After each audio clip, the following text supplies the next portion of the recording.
Uma pequena confusão que teve aqui na cidade de Jeremoabo com o som do pessoal de Itabaiana, como sempre, né? Mas uma linda mulher fez botar pra tocar bem baixinho.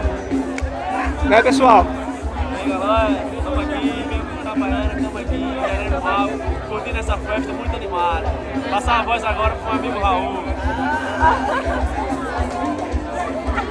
Engenheiro Cristiano e sua noiva. Pô, que eu vim pra Jeremoabo. Minha mala é o sal. Cadê de amor? É... Apesar de ter rodado 200 km por exato, estamos aqui, ó, Forte Fish, com bastante disposição. O mais engraçado você falando. Zé, descontou a piada? Dá uma piada. É. Dá uma piada. A do Pito. A do Paulo. Pito. Que Pito?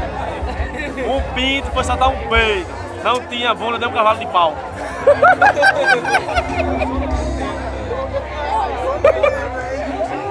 Pito foi soltar um peito. Ele não tinha bunda, deu um cavalo de pau. Não tinha bunda, deu um cavalo de pau. Mas é isso, gente. Essa é a primeira noite de Jeremoabo. Amanhã tem mais Alvorada com Aviões e vocês não podem perder.